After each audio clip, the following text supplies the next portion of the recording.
Hi friends, welcome to Sangavi சமையல். இது வந்து பார்த்திங்கன்னா எங்கள் அக்காவோட பையன், ரெண்டாவது பையன் ஆகாஷ். அவனுக்கு வந்து இன்றைக்கி டிசம்பர் 9 பிறந்த நாளுங்க. அன்றைக்கி நைட்டுக்கு வந்து பார்த்திங்கன்னா டின்னர் ரெடி பண்ணியிருந்தாங்க. மட்டன் பிரியாணி ஆம்பூர் ஸ்டார் பிரியாணியிலேருந்து வாங்கியிருந்தாங்க. 2 பேக்கெட் வாங்கியிருந்தாங்க. எப்படின்னா ஒரு சின்னதாகவும் ஒன்று பெருசாகவும் வாங்கியிருந்தாங்க.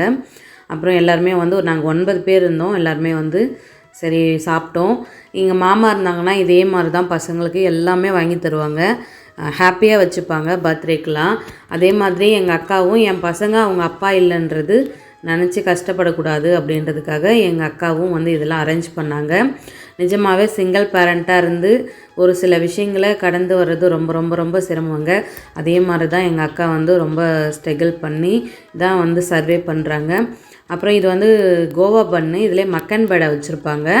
ஆம்பூரில் வந்து ஒரு ஸ்பெஷலான ஸ்வீட் கடையில் வந்து இது ஃபேமஸ்ஸு. அங்கேருந்து அதுவும் வாங்கிட்டு வந்தாங்க. இன்றைக்கி அவனோட பர்த்டேக்கு நாங்கள் எல்லாருமே வந்து ரொம்ப ஹாப்பியாக வந்து செலிப்ரேட் பண்ணியிருந்தோங்க. நைட்டு எல்லோரும் சாப்பிட்டுட்டு முடிச்சாச்சு. Okay, bye friends.